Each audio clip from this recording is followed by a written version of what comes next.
ராத்திரி சரியா 11 மணி இருக்கும். அஸ்வினி அர்ஜுன் கூட கிளப்ல இருந்தா. அப்பதான் அஸ்வினியோட மொபைல் ரிங் ஆச்சு. அட இவன் ஏன் இப்ப கால் பண்றான்? ஸ்கிரீன்ல ஜான்னு போட்டு இருந்தது. என்னாச்சு பேபி, என்ன பார்க்கற? அது ஒன்றும் இல்லை, என் புருஷன் தான் கால் பண்றாரு. எடுத்து தான் கேளேன், அவர் என்ன சொல்றாருன்னு பார்ப்போம். எவ்வளோ கஷ்டப்பட்டு அவன் பிடியில இருந்து விடுதலை கிடைச்சது தெரியுமா எனக்கு? இப்போ அவன் குரலை கேட்கறது கூட எனக்கு வெறுப்பா இருக்கு. இப்படி சொல்லிட்டு 2 பேரும் சிரிக்க ஆரம்பிச்சாங்க.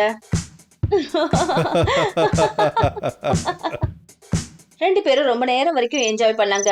அதுக்கப்புறம் அங்கிருந்து புறப்பட்டு போனாங்க. கார் பார்க்கிங்கை விட்டு கிளம்பினாங்க. அதுக்கப்புறம் ஓ மை காட், ரொம்பவும் ஒரு அழகான பொண்ணு இவங்க காருக்கு முன்னாடி வந்துட்டா. அவ நடன உடைகளை போட்டிருந்தா. அவ உடம்பு முழுவதும் நகைகளால அலங்கரிக்கப்பட்டிருந்தது. அவ ரொம்பவே ஈர்க்கிற மாதிரி இருந்தா. அவன் தன்னுடைய கண் வரிக்க அவளையே பார்த்துக்கிட்டு இருந்தா. அந்த பொண்ணு கொஞ்ச நேரம் வரைக்கும் அவனையே பார்த்துட்டு இருந்தா. அதுக்கப்புறம் அவ ஒரு பக்கம் போயிட்டா. யார் அவ? ரொம்ப அழகா இருக்கா. இத கேட்டதும் அஸ்வினிக்கு கோவம் வந்து காரை விட்டு இறங்கிட்டா. போ, உன்னுடைய அந்த பரம அழகிக்கிட்ட போ. அவ அங்கிருந்து கோவப்பட்டுக்கிட்டு கிளம்பி போனா. ஆனா அர்ஜுனோட நினைப்புல இப்பவும் அந்த அழகான பொண்ணோட அழகு முகம் சுத்திக்கிட்டே இருந்தது. அவன் கார் ஆக்சிலேட்டரை கொடுத்தான். அப்புறம் காரை ஓட்ட ஆரம்பிச்சான். அதுக்கப்புறம் அவன் பார்த்த போது அந்த பொண்ணு பேக் சீட்ல உட்கார்ந்து இருந்தா. அட நீயா? அந்த பொண்ணு அவனை பார்த்து சிரிக்க ஆரம்பிச்சா. அவ அர்ஜுன பின்னாடி இருக்கிற சீட்டுக்கு இழுத்தா. அர்ஜுனும் அவளை தன்னுடைய கைகள்ல ஏந்திக்கிட்டான். அர்ஜுனோட மனசு இப்போ ஒரு நிலையில கிடையாது. உன்னுடைய பேர் என்ன? ஆமா, நீ யாரு? அப்சரா. அர்ஜுன் சிரிச்சான். அவளை இறுக்கமா கட்டி அணைச்சுக்கிட்டான். அப்பதான் அப்சராவோட நகங்கள் நீளமாச்சு. அவ அர்ஜுனோட இடுப்புல குத்தினா. அப்புறம் அவன் கத்துற சத்தம் வெளியே எதிரொலிச்சது. 3 மாசத்துக்கு முன்னாடி, ராகுல், உன்னை தவிர நான் வேற யாரையும் கல்யாணம் பண்ணிக்க மாட்டேன். இவங்க எல்லாம் என்ன ரொம்பவே கஷ்டப்படுத்துறாங்க. சாப்பாடும் கொடுக்க மாட்டேங்கிறாங்க, தண்ணியும் கொடுக்க மாட்டேங்கிறாங்க. இவங்க என் அப்பா அம்மாவே கிடையாது போல இருக்கு. அஸ்வினி, இங்க பாரு, இப்ப என்னால எதுவும் செய்ய முடியாது. நாம எங்கேயும் ஓடவும் முடியாது. என்னுடைய கண்டிஷன் இப்ப கொஞ்சம் கூட சரியில்லை. உன் கூட என்னால குடிசையில கூட வாழ்ந்துட முடியும். உன்கிட்ட இருந்து எனக்கு எதுவும் வேண்டாம்.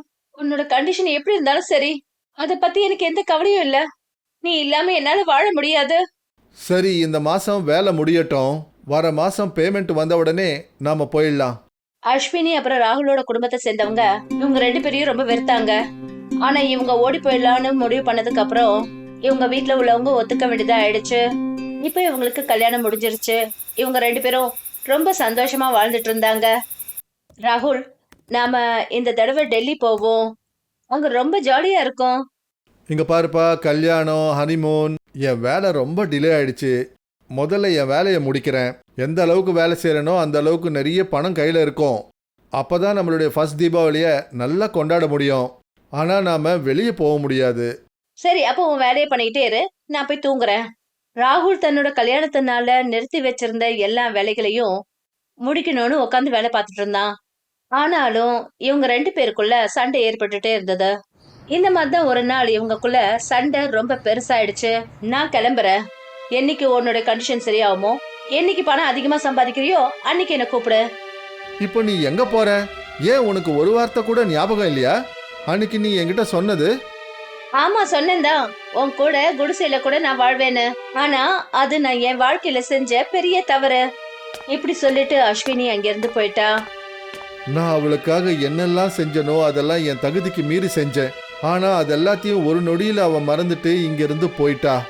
ரொம்ப நாள் கடந்துருச்சு. அஸ்வினி ரொம்ப நிம்மதியா அவங்க அப்பா அம்மா கூட இருந்துட்டு இருந்தா. அதுவே இன்னொரு பக்கம் ராகுலோட நிலைமை ரொம்ப மோசமாயிட்டே போச்சு. வந்துட்டியா ராகுல்? ஒரு ப்ராஜெக்ட ஒரே நாள்ல முடிக்கிறவன் நீ. ஆனா இப்போ ஒரு ப்ராஜெக்டுக்கு 4 நாள் ஆக்கிற. இப்படி போனா எப்படிப்பா? சார், நான் என்னன்னு சொல்றது? முன்ன மாதிரி என்னுடைய மூளை சரியா வேலை செய்ய மாட்டேங்குது. அஸ்வினி என்னை விட்டு போனதுல இருந்து. இங்க பாரு, அது உன்னுடைய பர்சனல் ப்ராப்ளம். எனக்கு என் வேலை கம்ப்ளீட் ஆகணும். அதுவும் உன்னாலதான் முடிக்க முடியும். ராகுல் பல முறை அஸ்வினிக்கு கால் பண்ணா. ஆனா அஸ்வினி அவன்கிட்ட பேச கூட கிடையாது. அவன் ரொம்ப பெரிய டிப்ரெஷன்ல வந்துட்டான். அப்புறம் ராத்திரி எல்லாம் அங்க இங்கன்னு சுத்திட்டு இருந்தான். இதே மாதிரிதான் ஒரு நாள் அங்க இங்கன்னு அலைஞ்சு கடைசியில சுடுகாட்டுக்கு போயிட்டான். ஒன்னா நம்பர் பொய்க்காரி, ஏமாத்துக்காரி, ஃப்ராடு. பணம் இருந்த வரைக்கும் அவ என் கூடவே இருந்தா. இப்போ கொஞ்சம் பொறுப்பு வந்ததும் அங்கிருந்து ஓடி போயிட்டா. கண்ணா, இங்க வந்து உட்காரு. பாபா, அங்க வந்து உட்கார்றதுனால எனக்கு ஏதாவது நன்மை நடக்குமா? நடக்கும், கண்டிப்பா நடக்கும். இப்போ நான் சொல்ற மாதிரி நீ செஞ்சினா எல்லா விஷயத்தையும் உன்னால அடைய முடியும். ராகுல் அந்த பாபா கிட்ட போய் உட்காந்துட்டான். அப்புறம் அவரு சொல்ல ஆரம்பிச்சாரு. நான் உனக்கு ஒரு சாதனையை சொல்ல போறேன்.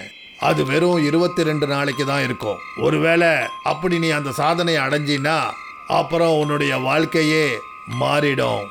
பாபா ராகுல் கிட்ட ரொம்ப நேரம் வரைக்கும் ஒரு சாதனையை சொன்னாரு. மறுநாள் ராத்திரி ராகுல் ஒரு ஆலமரத்துக்கிட்ட போனான். அப்புறம் செய்முறைய ஆரம்பிச்சான். அவன் மந்திரங்களை சொல்லிக்கிட்டே இருந்தான். அப்புறம் நடுவுல யாக குண்டத்துல யாகமும் செஞ்சான். தேவி அப்சரா பிரகட்டம், தேவி அப்சரா பிரகட்டம். அவன் நிறுத்தாம இதே மந்திரத்தை காலையில 5 மணி வரைக்கும் சொல்லிக்கிட்டே இருந்தான். இப்போ தொண்டையும் வறண்டு போச்சு, ரொம்ப தாகமா இருக்கு. அப்புறம் அவன் 2 லிட்டர் தண்ணியை மொத்தமா குடிச்சான். அதுக்கப்புறம் அவனோட வீட்டுக்கு போனான். இதே மாதிரி தினமும் ராத்திரி இந்த பூஜையை அவன் செஞ்சான். இப்ப இது 21ஆம் நாள் ராத்திரி. இத்தனை ராத்திரி ஆயிடுச்சு. குருஜி என்ன சொன்னாருன்னா, இன்னைக்கு ராத்திரி நான் ஏதோ ஒன்று உணருவேன்னாரு. ஆனா எதுவுமே நடக்கலையே.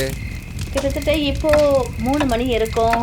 அந்த அமைதியையும் மீறி அவனுக்கு யாரோட முணுமுணுப்பு சத்தமோ கேட்டுச்சு. இங்க இருந்து போயிடு, நீ எதையும் அடைய போறது கிடையாது. என்ன நடந்தாலும் சரி, நான் அப்சராவை உருவாக்காம விட மாட்டேன்.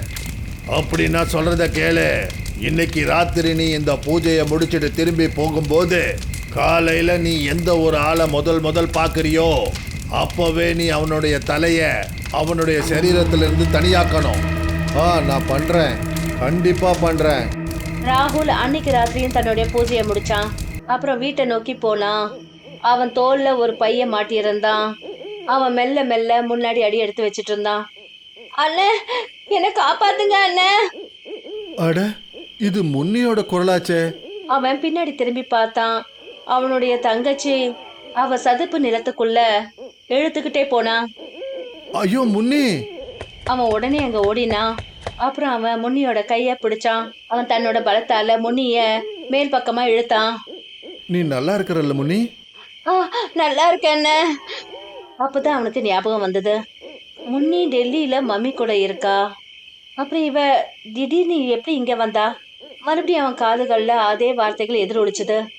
நீ வீட்டுக்கு போற வழியில முதல்ல யார பாக்குறியோ அவங்களுடைய கழுத்தை வெட்டியாகணும். அவன் முன்னிய பார்த்தான். அவன் மேல கருணை ஏற்பட்டுச்சு. அப்பதான் அவனுக்கு தான் மனைவி செஞ்ச துரோகம் ஞாபகம் வந்ததும் அவனோட ரத்தம் கொதிக்க ஆரம்பிச்சது. அவன் தன்னுடைய பேக்ல இருந்து கத்தி எடுத்தான். அப்புறம் முன்னியோட தலைய வெட்டினான். தலைய வெட்டினதும் சத்தம் கேட்டுச்சு. ராகுலோட முகத்துல அவளுடைய ரத்தம் செதறுச்சு. அவனுக்கு மனசெல்லாம் படபடன்னு இருந்தது. அப்பதான் அவனுக்கு அதே குரல் கேட்டுச்சு. ரொம்ப நல்லது, உனக்கு வச்ச பரீட்சையில நீ வெற்றி அடைஞ்சிட்ட. எவன் ஒருத்தன் அப்சராவுக்காக தன்னுடைய சொந்த தங்கச்சிய கூட கொல்றானோ அவனுக்காக அந்த அப்சரா பூமிக்கு வந்துதான் ஆகணும். இப்ப நீ ஒரே ஒரு ராத்திரி பூஜையை மட்டும்தான் பண்ண வேண்டி இருக்கு. ராகுலோட முகத்துல சிரிப்பு வந்தது. அப்புறம் அவன் தன்னோட வீட்டுக்கு போனான். அவன் தூங்க தான் போனான். அப்பதான் அவனோட போன் அடிச்சது. அட, அஸ்வினியோட காலு. ஹலோ, சொல்லு. அவளோட குரலை கேட்டதும் ராகுலோட கோவம் ஒண்ணுமே இல்லாம போயிடுச்சு. அஸ்வினி, நீ நீ எதுக்காக அங்க இருக்க? எப்படி போனியோ அப்படியே திரும்பி வந்துறேன். எனக்கு உன்னுடைய ஞாபகமாவே இருக்கு. கல்யாணத்துக்கு அப்புறம் இதுதான் நம்மளுடைய முதல் தீபாவளி. ஆக்சுவலி எனக்கு அங்க வரத்துக்கு விருப்பமே இல்லதான். ஆனா உன்னோட தவறு என்னன்னு நீ புரிஞ்சுக்கிட்ட இல்ல, அதனால வரேன். இத கேட்டதும் ராகுலால நம்பவே முடியல. அவனோட சந்தோஷத்துக்கு ஒரு அளவே இல்ல. ஐ லவ் யூ செல்லம், I really love you. I love you too my செல்லம். ராகுல் கொஞ்ச நேரத்துல அஸ்வினியோட வீட்டுக்கு போனான். அஸ்வினி சூட்கேஸோட வெளியே நின்னுகிட்டு இருந்தா. ராகுல் அவளை பைக்ல உட்கார வச்சுக்கிட்டான். அவளை வீட்டுக்கு கூட்டிட்டு வந்துட்டான். அஸ்வினி வீட்டுக்கு திரும்பி வந்துட்டா. அதனால அவன் கடைசி ராத்திரி பூஜைய பத்தி எந்த கவனமும் செலுத்தல. ராகுல் கிட்ட குறைஞ்ச பணம் இருந்தும் கூட அவன் அஸ்வினிய டெல்லி கூட்டிட்டு போனான். அங்க நாள் முழுக்க சுத்தினதுக்கு அப்புறம், வா இப்போ வீட்டுக்கு போவோம். இப்ப இல்ல, நான் கிளப்புக்கு வேற போகணும். அஸ்வினி போதும். நீங்க பாரு, இன்னும் சுத்துறதுக்கெல்லாம் என்கிட்ட நேரம் இல்ல, கையில காசும் இல்ல. அதான் உன்கிட்ட கையில பணம் இல்லல்ல, அப்புறம் எதுக்காக என்ன வரவழைக்கிறதுக்கு இப்படி துடிச்ச? அப்படின்னா நீ கேக்குறது எல்லாத்துக்கும் நான் பணம் செலவு பண்ணாதான் நீ என் கூட இருப்பியா? நான் என்ன உனக்கு செலவு கம்மியாவா பண்ண? கிளப்புக்கு தானே போக வேண்டான்னு சொன்னேன், ஆனா நீ இந்த மாதிரி பிஹேவ் பண்ற. போதும், ஓவரா பேசாத. இதுக்கு மேலே உன் கூட சண்டை போட முடியாது. அவ தன்னோட பேக்கை எடுத்தா அங்க இருந்து போயிட்டா. இப்போ ராகுலோட கோவத்துக்கு எல்லையே இல்லாம போயிடுச்சு. அவன் அந்த நிமிஷமே சுடுகாட்டுக்கு போனான். அப்புறம் அக்னி குண்டத்துக்கு முன்னாடி உட்காந்தான். என்ன மன்னிச்சிடு அப்சரா, என்னால நேத்து வர முடியல, என்ன மன்னிச்சிடு. நீ அவளை கோவப்படுத்திட்ட, இனி அவ்வளவு சுலபமா உன்னால அவளை வர வைக்க முடியாது. ரொம்ப கஷ்டங்களை எதிர்கொள்ள வேண்டியதா இருக்கும். நீ நான் தயாரா இருக்கேன், அது எவ்வளவு பெரிய கஷ்டமா இருந்தாலும் சரி. அவன் அக்னி குண்டத்துக்கு முன்னாடி உட்காந்துருந்தான். அப்பதான் 4 காக்காக்கள் வந்து அவனை சுத்தி பறந்துகிட்டு இருந்தது. அப்புறம் அது தன்னோட மூக்கால அவனோட ட்ரெஸ்ஸை கொத்திக்கிட்டு இருந்தது. கொஞ்ச நேரத்துல அவனோட ஷர்ட் எல்லாம் போயிடுச்சு. அப்புறம் அவனுடைய உடம்புல நிறைய காயங்கள் ஏற்பட்டிருந்தது. போயிடு இங்கிருந்து, இல்லைன்னா நீ செத்து போயிடுவ. நான் மரணத்துக்கு பயப்பட மாட்டேன், நான் செத்தாலும் பரவாயில்ல, ஆனா அப்சராவை வர வைக்காம நான் இங்கிருந்து போக மாட்டேன். அவன் பழி வாங்கணுங்கிற எண்ணத்துல ரொம்ப உறுதியா இருந்தான். அதனால அவன் இடத்த விட்டு எழுந்துக்கவே இல்லை. அப்புறம் அவன் புத்தகத்தை எடுத்துக்கிட்டு மந்திரங்களை சொல்ல ஆரம்பிச்சுட்டான். இப்ப அவனுக்கு எல்லா பக்கமும் பயங்கரமான சிரிப்பு சத்தம் கேட்க ஆரம்பிச்சது. ஆனா அவன் இடத்த விட்டு கொஞ்சம் கூட நகரவே இல்லை. இவன் இன்னைக்கு சாக போறான். ஆமா, இன்னைக்கு சாக போறான். அப்சரா தேவி தோன்றிடு, அப்சரா தேவி தோன்றிடு, அப்சரா தேவி தோன்றிடு. அக்னி குண்டத்துல நெருப்பு அதிகமாச்சு. அப்பதான் திடீர்னு ஒரு பெரிய வெடிச்சத்தம் கேட்டது. அதுக்கப்புறம் புகையெல்லாம் மறைஞ்சதுக்கு அப்புறம் அவன் கண்களுக்கு முன்னாடி அழகின் வடிவம், ரம்யமான உயிர் உள்ள ஒரு அழகு அப்சரா நின்னுட்டு இருந்தா. அவளை பார்த்ததும் சில நொடிகள் ராகுலும் பிரம்ம பிடிச்ச மாதிரி ஆனா அவன் தன்னுடைய உணர்வுகளை கட்டுப்படுத்திக்கிட்டான். நான் அப்சராவை வரவழிச்சிட்டேன், நான் அப்சராவை வரவழிச்சிட்டேன். அஸ்வினி, நான் உன்னுடைய கணக்கை தீர்க்க போறேன். எனக்கு எவ்வளோ துரோகங்கள் நீ பண்ணியோ அதுக்கு நான் பழி வாங்க போறேன்.